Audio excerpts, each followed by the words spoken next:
Greetings this Platinum Jubilee weekend. There's a TV ad for Ink Master Angels, a tattoo competition show that says, "No one wants to work forever." Really? Clearly someone forgot to tell Queen Elizabeth that. Imagine 70 years doing the same job, one that you didn't even apply for, one you inherited from a long line of ancestors going a long, long way back, and an uncle who chose a woman over the job. I begin with a declaration that I am an unabashed monarchist, but it didn't come just because I got to turn out for royal parades when they came to town, or because I thought Prince Charles would make the ideal husband, meaning I could be a queen, but rather because of events in the USA. After 2 years of legal and political maneuvering, on the 9th of August, 1974, the scandals of Watergate forced Richard Nixon to resign from the presidency of the United States. It was as if the entire nation was having a nervous breakdown for 2 years at the fall of their head of state. Well, I sat back snugly in Canada, knowing that such a thing could never happen here. No matter how badly any prime minister might behave, they're merely politicians, while the Queen is our head of state and our Governor General is the Queen's representative when she is not here. That was my eureka day, when I knew that a constitutional monarchy outdid a republic in every way. Subsequent events in varied republics have only confirmed my position, and a loyalist to constitutional monarchy, our crown, I have remained ever since. While as a lawyer I long to bear the initials of a Queen's Counsel, a politician has stopped their being awarded in Ontario, so no such luck. But I still love watching the ceremonies where the Governor General hands out medals and honors, or members of the royal family come visiting and are seen sitting down with the locals in obscure hamlets in the most remote areas, and then effortlessly shifting into fabulous gowns to join with the self-styled elite at stuffy balls in Rideau Hall. Having the monarchy ensures that one never has to receive a memorable award from a person or party for which one has no respect, because the Queen or her representative is above politics and is there for everyone. Having become Queen at the age of 25 on the eve of her coronation, the Queen made a radio broadcast in which she committed herself to the job and her people. "Throughout all my life and with all my heart, I shall strive to be worthy of your trust." Well, in my estimation, she's been true to her word. And that explains why I'm so enjoying this weekend of celebration and looking back at the woman and her achievements and the Crown of Canada.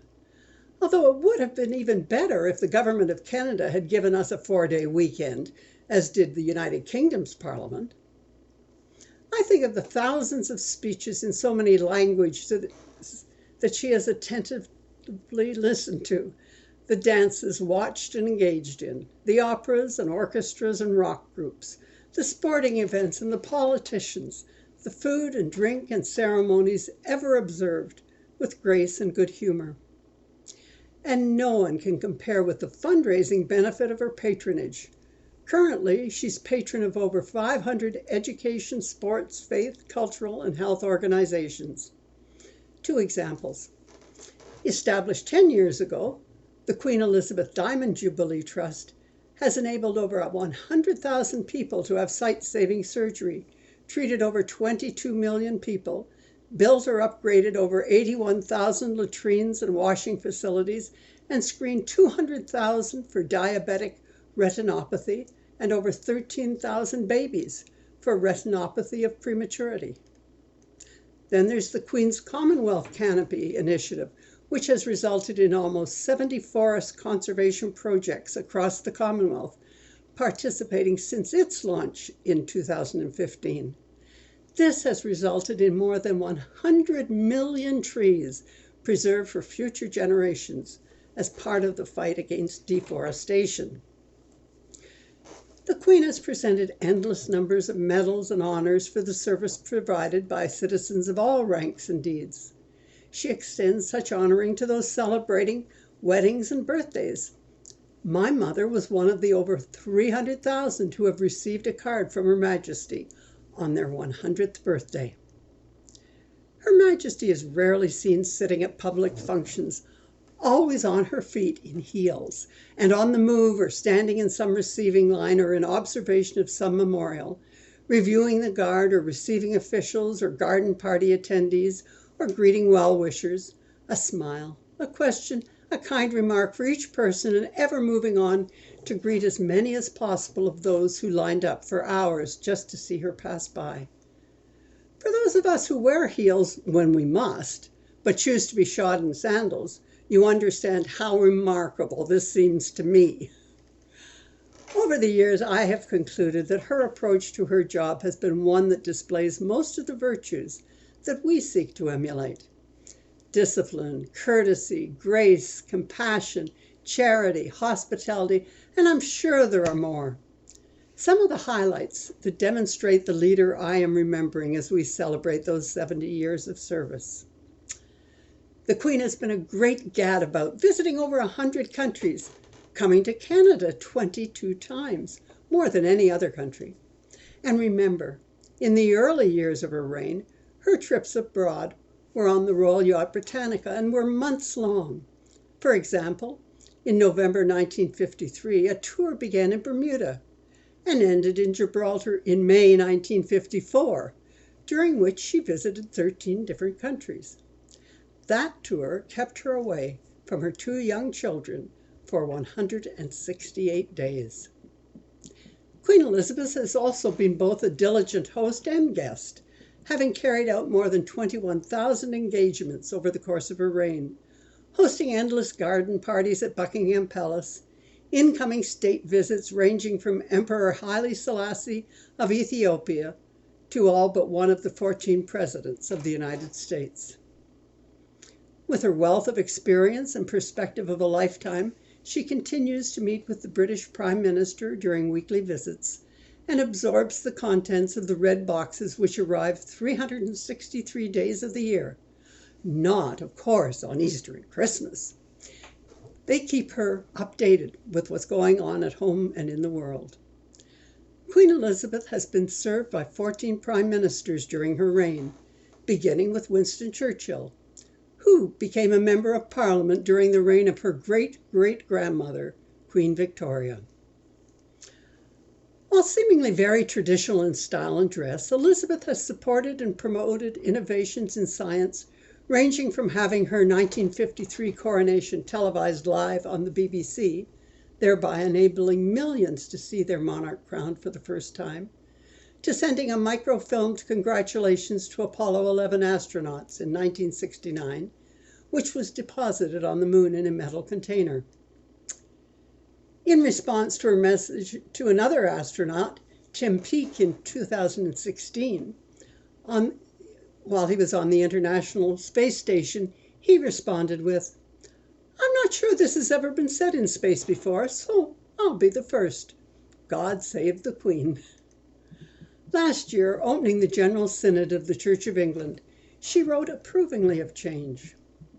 The gospel has brought hope, as it has done throughout the ages, and the Church has adapted and continued its ministry, often in new ways, such as digital forms of worship.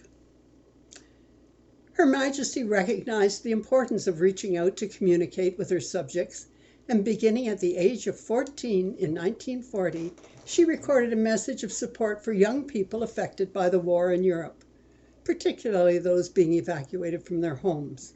And her message? "I can truthfully say to you all that we children at home are full of cheerfulness and courage. We are trying to do all we can to help our gallant sailors, soldiers, and airmen, and we are trying, too, to bear our own share of the danger and sadness of war."